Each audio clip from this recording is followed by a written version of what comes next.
Before we dive into tonight's case, make sure you subscribe, because the truth you're about to hear isn't just dark, it's the kind that keeps you awake long after the screen fades to black. The story begins at 12:47 a.m. in the quiet coastal town of Briar Ridge, Maine, a place where nothing big ever happens until that night. Police cruisers tore through narrow, fog-soaked streets, their sirens slicing the silence like blades. Officers were responding to a frantic 911 call from a trembling male voice. "She's gone, please. Someone help, she's gone." And there's blood everywhere. When first responders arrived at Harborview Pier, they expected a fight, maybe an accident. Instead, they found an abandoned sedan with its driver's door hanging open, headlights still glowing against the mist, and a woman's purse left on the passenger seat. Her ID, Emily Hart, 29, a local school counselor known for her kindness and steady smile. No sign of Emily. No sign of a struggle, just one thing out of place, a single silver necklace, torn and lying on the pier's wooden planks. The pendant was shaped like a small compass, its glass cracked straight through the center. Detective Michael Rowan, leading the response that night, immediately felt something off.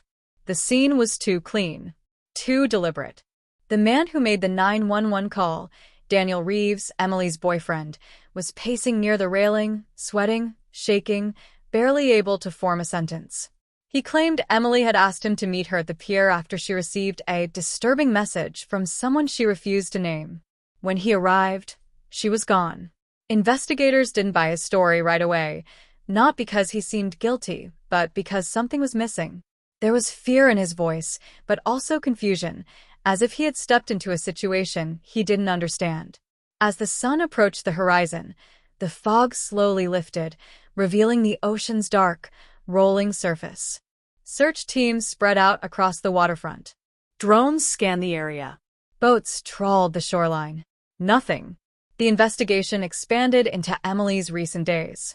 According to colleagues, she had become unusually distracted the week before, stepping out of staff meetings for phone calls, staring out the window during lunch, and once flinching when someone tapped her shoulder. When asked what was wrong, she brushed it off with a smile. But her best friend, Lily Carson, provided something more troubling. Emily believed she was being followed. She didn't know by who, only that she kept seeing the same black SUV in different parts of town. Near her home, outside the grocery store, once behind her at a stoplight at nearly 11 at night. The detectives dug for evidence, combing through Emily's home, her phone records, her social media. Strangely, Emily had deleted several messages from an unknown number earlier that week. The phone company couldn't recover the content. Whoever sent those messages used a temporary number that vanished after 24 hours. Detective Rowan's instincts screamed that Emily wasn't the type to invent danger. Something had scared her, and she had tried to hide it from the people closest to her. By noon, investigators returned to the pier for a second sweep. It was then, behind a row of stacked lobster traps, that Officer Jenna Hale found something Detective Rowan would never forget: a small, metal USB drive wrapped in electrical tape. It wasn't Emily's. It wasn't Daniel's. And it didn't belong to anyone who had a reason to be there. But as they peeled the tape away and plugged it into a secure laptop back at the station, the screen flickered, loading a single hidden folder. Inside was a video file, labeled with Emily's full name. And when they clicked play, the room went silent. Because the first frame showed Emily, alive, terrified, and recording herself in darkness. "Detective Rowan," she whispered. "If you're watching this, something has gone terribly wrong." Detective Rowan stared at the carved message on the wall, his breath catching in his chest. "You can't trust anyone in uniform." Officer Hale stepped forward slowly, shining her flashlight across the cramped room. "Do you think Emily meant us?" Rowan didn't answer. His mind raced through every officer who'd had access to Emily's case files, her address, her schedule. Someone inside the department, someone close, someone she'd feared enough to leave this message behind. Evan Mercer shifted nervously behind them. "They wore police jackets," he whispered. "Not the real ones, I don't think, but enough to fool anyone. They pretended to be part of some investigation. They told me Emily was helping them. They said I needed to do what they told me, or they'd blame everything on me. Rowan turned sharply. Evan, what did they want from Emily? The young man swallowed. Information. Names. Records of troubled students, she counseled. People they could manipulate. Recruit. Trap. They said she was perfect for it, that she could get close to people no one else watched. Officer Hale blinked, stunned. So, this wasn't random at all.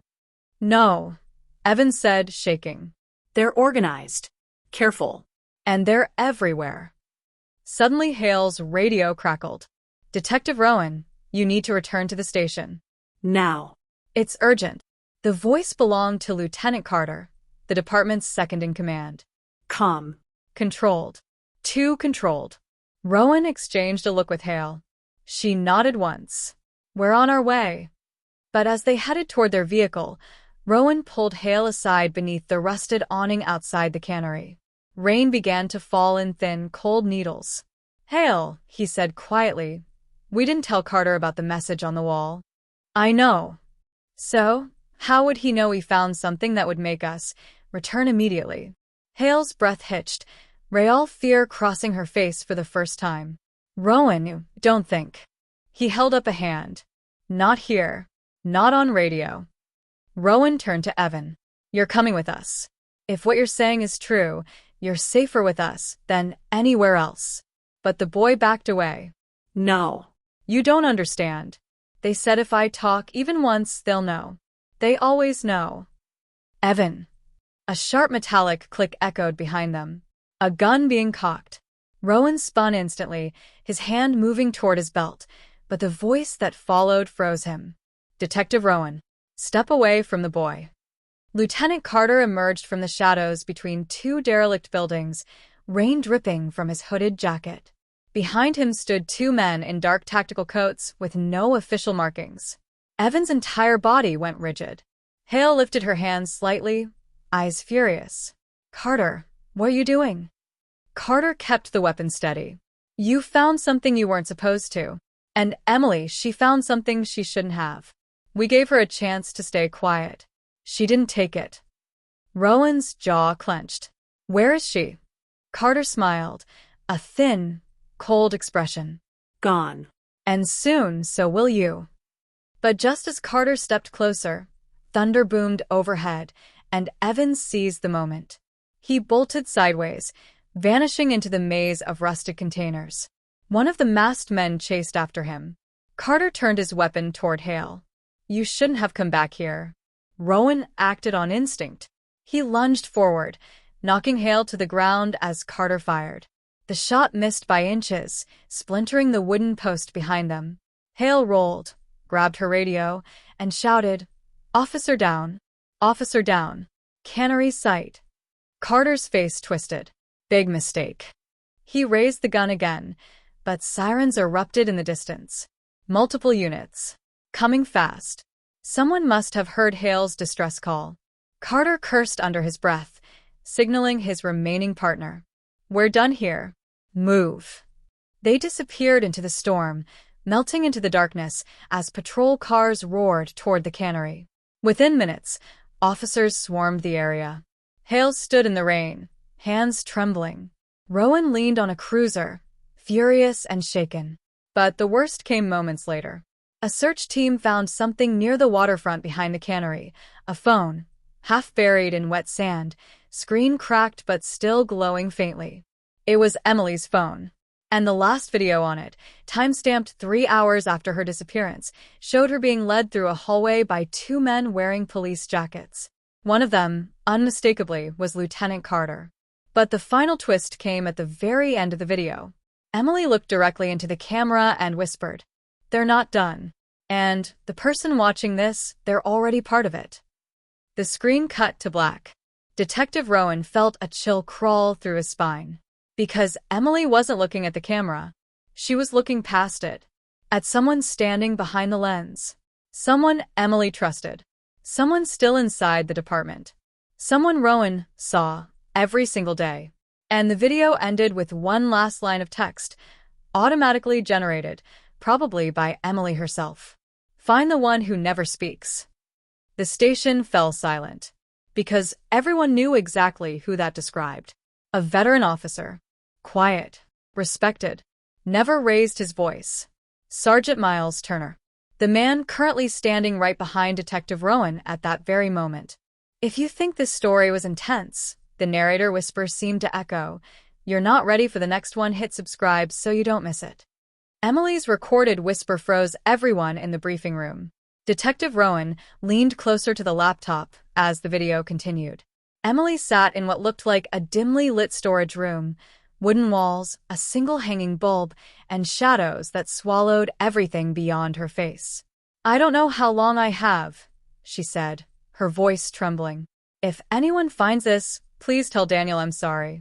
I didn't want him involved. I thought I could fix it alone." She kept glancing over her shoulder, as if expecting someone to burst through the door. "It started 2 months ago. A former student contacted me. He sounded scared. He said someone was forcing him to do things. Illegal things. I tried to report it, but someone warned me not to. Someone who knew my schedule, my home, my routines." She paused, swallowing hard. "I think they're watching me. And if I don't cooperate, they said they'll come for me." The screen glitched, then the video cut off abruptly. Detective Rowan replayed it twice before speaking. "This isn't a kidnapping. This is a setup. Whoever Emily was dealing with planned this." The team began tracing every student Emily had mentored. One name stood out. Evan Mercer, 19 years old. Smart but troubled, he dropped out of school 6 months earlier and disappeared from public records. When they attempted to contact his last known address, they found the apartment completely empty. No furniture, no clothes, not even dust. As if someone had scrubbed the place clean. Meanwhile, Daniel Reeves sat in an interrogation room, hands clasped tightly. He wasn't a suspect anymore, but he wasn't free of suspicion either. "She never told me anything," he insisted. "She said she was stressed with work. That was it." Detective Rowan studied him. The man looked genuinely shattered, yet there was something he wasn't saying. "Daniel," Rowan said quietly, "Emily apologized to you in the video. She didn't want you involved." Did you know anything at all about this?" After a long, painful silence, Daniel lifted his eyes. "She told me 2 weeks ago she thought someone was trying to blackmail her. She didn't say who. She just said it was connected to one of her students. I begged her to go to the police. She swore she would. But then she told me to drop it, like she regretted telling me anything." Detective Rowan felt the pressure building. Too many clues with missing pieces. Too many people afraid to speak. But then a breakthrough came. Officer Jenna Hale returned with new intel. A black SUV matching Emily's sightings had been captured on a traffic camera 20 minutes before Emily vanished, circling the harbor area twice, then disappearing down a dirt road behind the old fish cannery. The cannery had been closed for 5 years. Rowan and Hale drove to the site, a cluster of rusted metal buildings standing against the gray waves. The moment they stepped inside the main warehouse, the stale smell of salt water and old wood hit them. Their flashlights cut through the darkness. Something shifted in the far corner. Rowan raised his voice. "Police, show yourself." A young man stumbled from behind a stack of crates, skinny, pale, shaking. It was Evan Mercer. But instead of running, Evan dropped his knees, hands up. "Please," he begged. "You don't understand. I didn't take her. I tried to help her. I tried." Rowan's pulse spiked.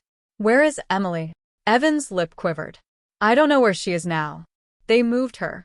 They always move people before they—" He stopped himself. "Before they what?" Rowan demanded. Evan hesitated, then whispered, "Before they disappear forever." Rowan pulled him to his feet. "Who's they, Evan? Who are you running from?" Evan slowly raised a trembling finger, pointing toward the back of the warehouse. "There," he said. "That door." "That's where they kept her. Before they came back last night." Rowan and Hale exchanged a glance. They approached the door, heavy, locked from the outside, and marked with deep scratch marks along the edge. Rowan slid the bolt open and pushed. The door groaned. Inside was a small room, a chair, rope on the floor, and on the wall something carved into the wood. A message. A warning, written in Emily's handwriting. You can't trust anyone in uniform.